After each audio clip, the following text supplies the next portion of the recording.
นำสะเลยเด้อก็โดยนึงก็น้อยพอนิมนต์พระอาจารย์อาบน้ำให้สบายเด้อก็น้อยจะจัดคนออกให้เองดีใจจังเลย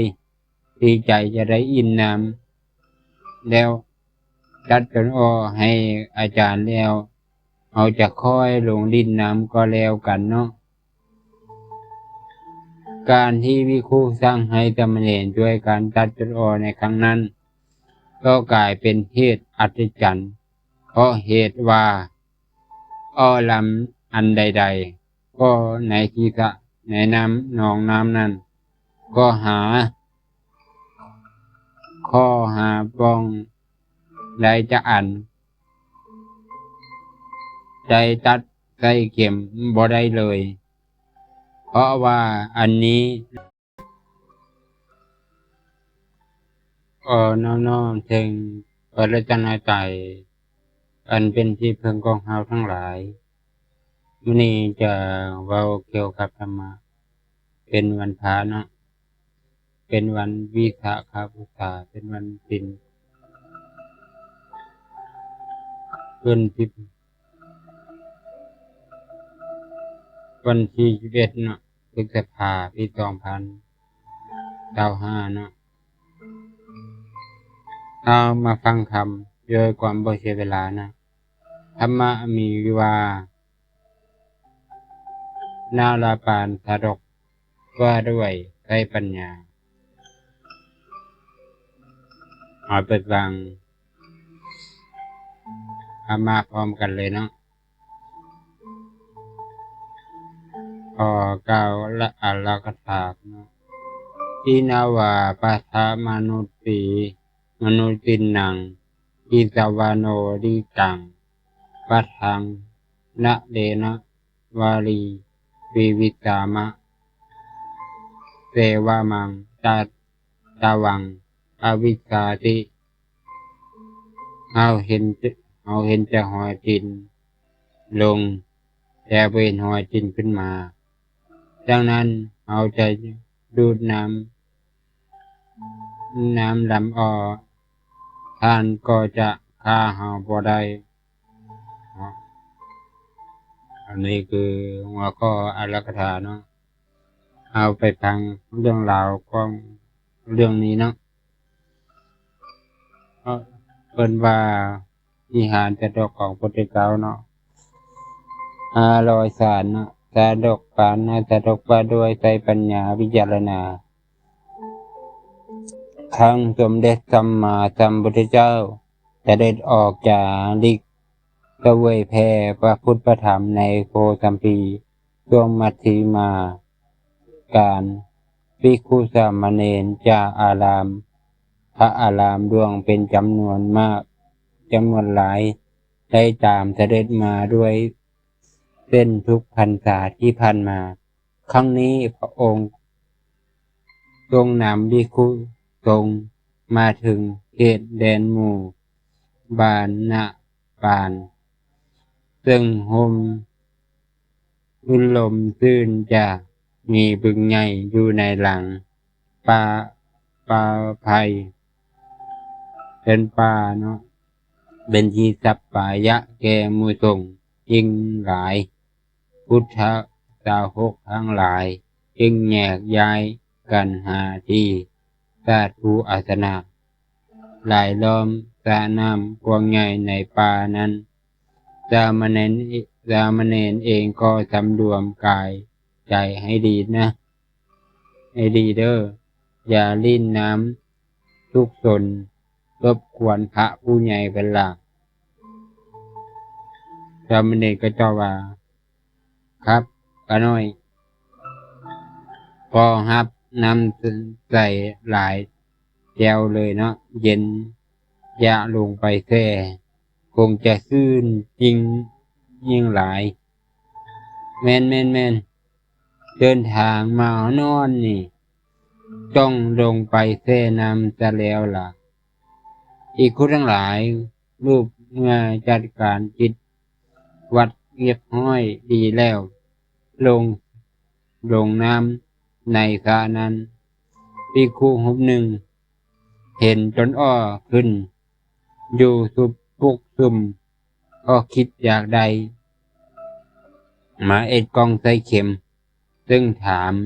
ซึ่งนำมาจากต้นอ้อก็ป้องนั้นนานนะก็จะก็จะเห็นต้นอ้อลำงามๆนะอย่างนี้เอาไปทำเป็นกองใส่เข็มน่าจะดีเนาะท่านก็ท่านเองต้องการใช่ไหมต้องการเดี๋ยวเราจะทำให้ดีเลยท่านเราก็อยากไปจะหาได้เข็มมานานแล้วของเก่าแต่อยู่ก็เบื่อเต็มทีละมันเพมันพังละสามเณรสักส่วนสององค์ลองหูพากันไปจัดจนออกไอ้พระอาจารย์แด่ปวงใส่เข็มสักหลายบ้องหน่อยด้วยเด้อจะได้อาบน้ำสะเลยเด้อก็โดยนึงก็น้อยพอนิมนต์พระอาจารย์อาบน้ำให้สบายเด้อก็น้อยจะจัดจนออกให้เองดีใจจังเลยดีใจจะได้อินน้ำแล้วจัดจนออกให้อาจารย์แล้วเอาจะค่อยลงดินน้ำก็แล้วกันเนาะการที่วิคูสร้างให้สามเณรช่วยการจัดจนออกในครั้งนั้นก็กลายเป็นเหตุอัศจรรย์เพราะเหตุว่าอ้อลำอันใดๆก็ในที่สระในน้ำหนองน้ำนั้นก็หาป้องได้จะอัน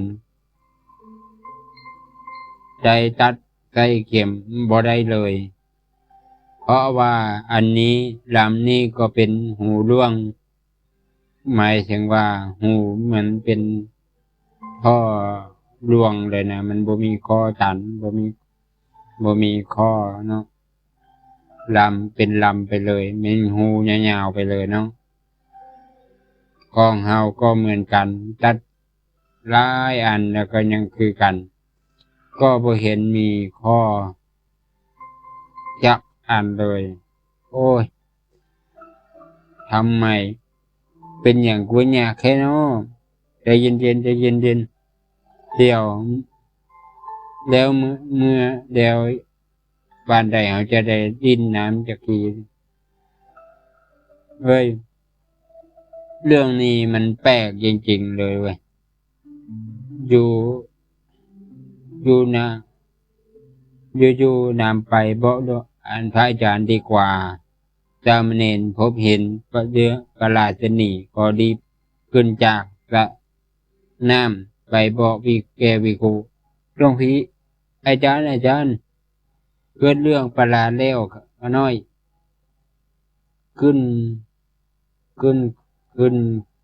ก็บอกเกิดขึ้นประหลาดขึ้นก็น้อยคือก็น้อยนะพาตัวสามเณรไปจัดต้นอ้อหลายจนแล้วก็บ่พบจนใดที่มีข้อจันเลยอาจารย์ก็ตอบว่าแปลกหลายตามธรรมราชแล้วนี่ต้นอ้อน่าจะต้องมีข้อมีป้องอยู่แล้วนี่นา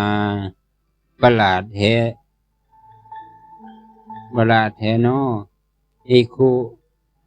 พระอาจารย์เมื่อได้ฟังเรื่องประหลาดแล้วต้นอ้อก็นำของต้นอ้อนี่ไปหาอาวุโสเล่าเรื่อง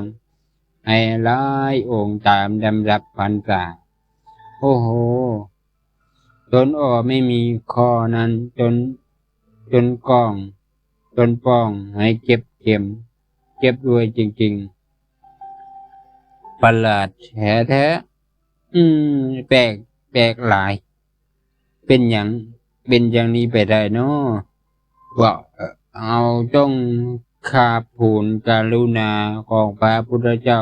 ก กันอีกแล้วล่ะเมื่อธรรมาสัมพุทธเจ้าทอดพระเนตรไว้จนอ้อกะซึ่งมาเป็นหูล่วงตลอดโดยบ่มีข้อป้องดัง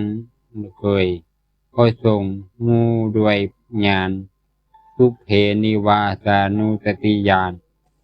คือพยานระนึกศาสตร์ในทันทีเมื่อพระองค์ได้เห็นเหตุการณ์แล้วพระองค์ก็ระนึกศาสตร์ก็ชาติที่แล้วของพระพุทธเจ้าเนาะชาติที่แล้วครั้งหนึ่งของพระองค์ซึ่งอธิษฐานไว้จนพระพุทธเจ้าทรงมีพระมหากรุณาธิคุณด้วยภิกขุทั้งหลายทราบสาเหตุนั้นจึงจัดนาปานสะดกขึ้นเนื้อขึ้นณของปานนาปานหมู่บ้านบ้านนิ่งในอดีตกว้างใหญ่มีพญา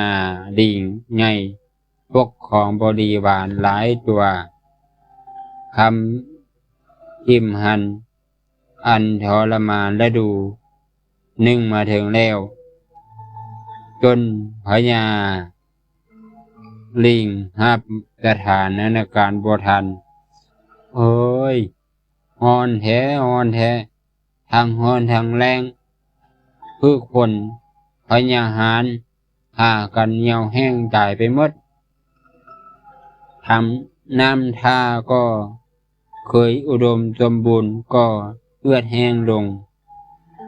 เฮาเป็นผู้นำต้องทำอันใดสักอย่างแล้วล่ะจะคอยบุญจะรอบุญวาสนามาช่วยคงบ่ได้แล้วล่ะบ่อย่างนั้นพวกบริวารของเฮาตายหมดแล้วก็พากันตายหมดแน่ๆเลยพญาลิงเงียบเอิ้นประชุมใหญ่ในเครือข่ายทั้งหมดของป่าองค์ทราบวิกฤตและช่วยกันหาทางออกซึ่งมีทางเดียวคือเห็นว่าต้องขยบไปหาแห่งที่อยู่อื่นจึกยักงานเข้าแล้วล่ะเฮาย้ายก็ดีแล้วกันคนอยู่ที่นี่เฮาคงอดตายกันแน่ๆแล้วเฮาเมื่อแบ่งอาหารมื้อสุดท้ายกันหมดแล้วพญาลิงก็บรรณาการให้หมู่ขยบจิตใจลงที่ใจยังมองเห็นว่าพอจะอาศัยอยู่กินได้หมู่ลิงจึงเดินออกจากบ้านเก่า3 วัน3 คืนทั้งจึงหมดพญาลิงจึงตามทางกุทายระวังภัยให้กับวันเอาละพวกเฮาเดินทางกันได้แล้วเดินทางกันเลยจงรักษาวินัยเอาไว้เด้อเอาจะจามไปเป็นตัวสุดท้ายบริวารทุกตัวมีวินัยและความอดทนเป็นเลิศในยามค่ำคืนบ่ได้พักผ่อนผู้ออกผู้อุดมไปต้มตื่นแล้วจะกดตามหอยตามลิ้นไอน้ำไปบ่ย่อท้อเมื่อยยังเมื่อยแท้น้อเมื่อใดน้อจะมาถึงแดงน้ำแดงอาหารใหม่ๆของเฮาซะน้อบัดนี้ลิงก็ตอบว่าอดทนไว้ก่อนเด้อเถิดเจ้าลองดูกินไอน้ำดูสิข้าว่านะก้อยว่านะอยู่บ่ไก่เจ้านี่แล้วล่ะจิกจี้ยักลิงว่าเนาะเอาละว่านอนเดินทางกันทางวันทั้งคืนจนกู้เขาวันอีกวันเขาอีกวันไม่นะกลางเวนกลางแสงตะเวนที่เผาจนคนแทบไม่เหยียบนั่นเนาะกระเกียมนั่นเนาะหน่วยสาวหน่วยขาวแถวหน้าก็พบว่าและจะนำปรารถนาแล้วเย่ พวกเฮาอยู่เบิ่งอันสิเฮาเห็นสระน้ำแล้วเจ๊จะเกียกจริงๆโอ้โหน้ำใสเจียวเลยเนาะสะอาดสะอาดแท้น้ำดีใจจังเลยในที่สุดเฮาก็พบแหล่งน้ำใหม่แล้วเย็บแจงปัญญาลิงก่อนเถอะไว้เข้าเถิดพวกเฮาจะอดกันแล้วบ่ซาอดหินต้นไม้และพืชอาหารข้อสระน้ำกว้างใหญ่ที่ทุกคนพบก็เต็มไปด้วยบริวารลิงที่ขยอยกันมาถึงเรื่อยๆโอ้โหพรพวกเฮาพรของพวกเฮาเนี่ยกำลังขยอยกันมาแล้ว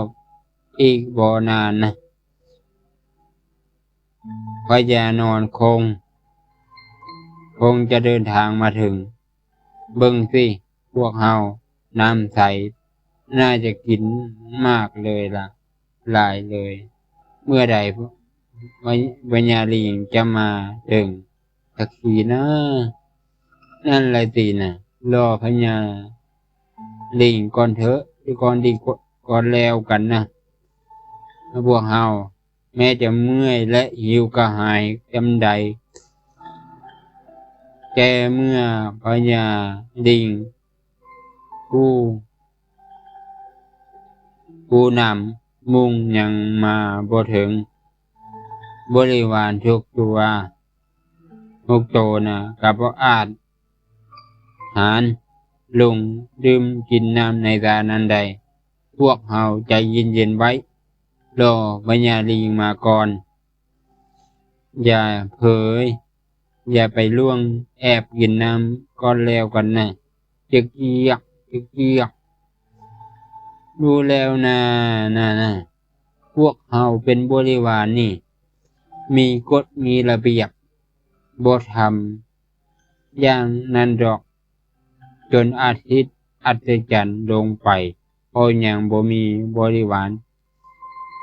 ตัวใดละเมิดกฎอีกาของหมูของหมูของพุงเนาะวานอนทุกตัวรอคอยหัวหน้าอย่างอดทนหิมหนองน้ำนั่นซึ่งเป็นการที่ดีที่สุดสำหรับหมู่เมื่อใดหัวหน้าเขาจะมาสักทีนะใจเย็นๆก่อนนะอดทนไว้เถิดอย่างใดก็ต้องรอก่อนรอคอยก่อนจิกเกียกในการสระน้ำนั้นลึกล้ำไปนี่ยังมีอาสูรส่วนหนึ่งอาศัยยึดถือว่าน้ำทุกหยดในสระเป็นของเฮามันตั้งกฎว่าผู้ใดก็ตามหากย่างก้าวลงมาในสระก็จะถูกลงโทษกินแม่จะเล่าวานอนหรือว่าลิงจะโบโหถึงภัยที่มีกันจะนองน้ำนั้นแม่จะมูลิงก็บ่ประมาทยังรักษาวินัยรอรอคอยพญาลิงแม่จะหิวกระหายเพียงใดก็ตามโอ้ยพวกเฮามันรอที่เสนามว่าพวกเจ้าจะรออันใดอีกลงมาในน้ำจะมิคอยจะลงโทษพวกเจ้าหิวอยากกินลิงพวกนี้ไว้จงมากินแต่แม่พวกเจ้าน่ะหิวน้ำกระหายบ่แม่นบ่ลงมากินในสระข้าจะได้กินพวกเจ้าตะกี้ฮ่า ในคืนผ่านไปก็ยังบ่มีผู้ใดละเมิดกฎของหมู่จนแสงแรกของอาวันไม่เบิกฟ้าพญาลิงก็นำบริวารยังลงเรือไว้เดินทางมาถึงนั่นเพื่อนพวกเฮาขบวนสุดท้ายมาถึงแล้วพญาลิงก็มาแล้วพวกเฮาเจียกโอ้โหดีใจจังเลยพวกเฮามาถึงพบกันแต่แล้วละกันวันพญาลิงใหญ่จึงนำหมู่มานานก็มีญาณบารมีสังสมมาใจอดีตศาสตร์เพราะบำเพ็ญความดีไว้ทุกภพทุกชาติจึงเฉลียวฉลาดบ่ประมาทต่อเหตุการณ์โอ้โหหนองน้ำนี่ดูลึกลับหลายมีรอยเท้าสัตว์มีรอยตีนสัตว์ต่างๆเพราะแต่ที่เดินลงไปในสระน้ำนั้นสาระน้ำหนองน้ำนั้นแล้วเป็นอย่างน้อแล้วเป็นอย่างนะจึงบ่มีหอยเดินขึ้นมาในสระน้ำเลยพญาลิงเห็นภัยหายอยู่ในสระน้ำนั้นจึงนึกชมเสวยบริวารที่เชื่อฟังบ่เห็นแก่ความหิวโหยลงไปดื่มน้ำเหมือนสัตว์อื่นๆดีนะที่บริวารของพวกเฮาลูกโตอยู่ในวินัยบ่เป็นขันขันบ่เป็นบ่เส้นนั้นแล้วก็หากเผื่อลงไปในน้ำนั้นน่ะขันละเมอลงไปในน้ำนั้นในชาน้ำนั้นจ้องเกิดอันตรายเกิดขึ้นแน่ๆเมื่อใจสติวิจารณาใครควรแล้วพญาลิงใหญ่จึงหัวเลาะลงไปในน้ำนั้นอาฮาเฮาฮู้ว่าในสระน้ำนี้มีอาสูรหอคอยกินเมื่อผู้อื่นอยู่จงปรากฏตัวมาคุยกันเถิดเมื่ออาสูรเขียวโกรธเขียวมีผู้รู้ทันจึงผ่านพูดขึ้นมาคำรามว่าสะเหียสะหาสะกะงูแล้วนะว่าเป็นยังจะรอจนหิวตายก็ตามใจเจ้าแต่อย่าเพ้อเด้ออย่าเพ้อใจก้าวลงในเขียวในสระน้ำก็แล้วกันนะอย่าล่วงเกินนะเป็นว่าจะล่วงเกินอย่าล่วงเกินก้าวลงในสระน้ำก็แล้วกันนะแล้วกันละเราจะจับกินให้หมดทุกพุงเลยปัญญาลิงใจจะจีปัญญาดื่มน้ำโดยบ่จ้องลงในสระน้ำนั้นเมื่อสังเกตเห็นรอบๆในสระน้ำนั้นมีจนขึ้นอยู่หลายบอนหลายจึงตั้งจิตอธิษฐานเอาบุญบารมีตั้งตนไว้เป็นปัจจัยขอให้คอป้องทุกลำในสระน้ำนี้จงหายไปให้สามารถได้ดูดน้ำกินใดบัดนี้เถิดอาจารย์ของอนิธานแห่งบุญบารมี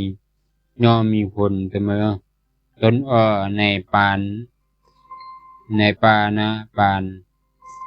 การนั้นก็ลันได้คอกันเป็น ป้องหอยต่อในบัดนี้ในบัดดลบริวารจึงเป็นเหมือนหัวหน้าหน่วยกล้าหาญก็เข้าไปดึงและหักต้นอ้อมาก็จะเอามาแจกย้ายกันหมู่เพื่อนเจ้าที่ตัวเล็กๆพวกเจ้านะตัวน้อยๆนะก็รีบต้นอ้อเข้าไปเก็บมาอย่าให้ตีนนะแตะผิวน้ำเด้อเกี่ยวด้วยกันเก็บเข้าพวกเฮาจะได้ดูดกินน้ำกันในซุ่มลำไปน่ากลัวจริงๆดีนะพวกเฮาบ่มีผู้ใดไปกินน้ำนั้นก่อนบ่อย่างนั้นโดนกินแน่นอนอสูรเมื่อเห็นว่าเราบริวารได้ดื่มกินน้ำในสระโดยบ่ต้องลงในสระน้ำนั้นก็เกิดความโกรธแต่อย่าพลาดแล้วก็เลวกันตกลงมาในสระก็เลวกันแม่เหี่ยงปลายคนแต่โดนน้ำนิดเดียวจะจับกินให้หมดมุงเห็นหรือยังอาสูรเอ้ยบริวารของเฮานะกินน้ำจะได้โดยบ่ละเมิดกฎของเจ้าเลยจักตัวเดียวอันในตานี่น่าตั้งเย็นชื่นใจจริงๆพวกเฮาอาสูรนำโกรธอาสูรนำความโกรธแค้นบ่อาจจะจับบุกกินตามกฎใดตามกินกฎใดเพราะลิงทุกตัวทุกโตวได้ลงในสระน้ำนั้นเองดูกินน้ำเตชีหัวหน้าเฮานี่ฉลาดหลายอย่างนั้นเองอย่างนี้เองพวกลิงจึงทนหิวเพื่อนนำหัวหน้าลิงพวกนี้เนี่ยฉลาดหลายแท้พวกลิงจึงหิวอยู่ทั้งวันทั้งคืนอดทนอดเลยพวกเฮาตื่นใจจริงๆว่าหัวหน้าเฮาฉลาดหลายเนาะให้เฮาได้รออยู่ทั้งวันทั้งคืนอดเดินเดินนะเกิดว่าตื่นใจจริงๆพวกเฮาปักหลักกินในป่านี้เถอะพวกเฮาแม่นข้าก็ว่าอย่างนั้นแหละกันเหมือนกันมีทั้งน้ำและผลไม้ไปเต็มไปหมดเลยดีนะดีเลยหัวหน้าเฮาเก่งทั้งฉลาดพวกเฮาโดยสบายไปด้วยภัยอันตรายเจ๊กจี้ไล่ไฟอันตรายอสูรน้ำได้แต่เฝ้ามองความอยู่ของพวกลิงอย่างสงบนับตั้งแต่นั้นนานวันเข้าก็ระนึกชมและน้อมใจรับคำสั่งสอนของปัญญาลิงพบหมบริวารกินอายุไขเกิดไปพบไม้ของตนปัญญาลิงนี่น่าจะนับถือจริงๆเบิ่งสิวานพวกลิงทุกโตอยู่ในโอวาทหมดบ่มีผู้ใดละเมิดทำผิดวินัยเลยปัญญาลิงนี้อาศัยป่าใหญ่บึงกว้างปกครองดูแลบริวารยุติธรรมติดต่อมา สมเด็จสัมมาสัมพุทธเจ้าตรัสว่าจนป่อในสระน้ำนั้นอยู่ล่วงตลอดก็เพราะแห่งอธิษฐานในครั้งนั้นนั่นเองในพระพุทธศกาลสมัยอาสูรและอาสูรน้ำกำเนิดเป็นพระเทวทัตพวกลิงบริวารกำเนิดเป็น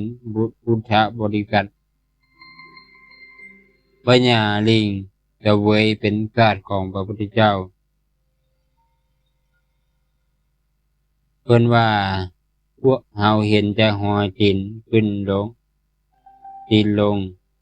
แต่บ่เห็นหัวจินขึ้นมาดังนั้นเฮาจะดูดน้ำกินในลำก็ท่านจะฆ่าเฮาบ่ได้เป็นว่านะอันนี้เป็นว่าคำสอนใจว่าเฮาต้องเอ็ดหยังก็แล้วแต่ต้องวิจารณาใกล้ควรทุกวันทุกคืนอย่าประมาทเนาะใกล้ควรวิจารณาเบิ่งสังเกตรอบๆเอาวิจารณาเบิ่งก่อนจะเฝ้าตัดสินใจจะเฝ้าไปเอ็ดเพราะว่ามันเกิดขึ้นมาแล้วเราจะบ่สามารถแก้ไขอันใดเลยเนาะอันนี้สรุปเรื่องให้ฟังเนาะนิทานสะดกขออนุโมทนาบุญกุศลผู้ใดฟังแล้วเข้าใจบ่เข้าใจขอบุญกุศลจงมาเกิดขึ้นผู้ใดเข้ามาฟังแล้วจงมีความสุขความเจริญปรารถนาสิ่งใดยังบ่ได้ขอความปรารถนานั้นจงสำเร็จทุกประการแก่ทุกคนเทอญ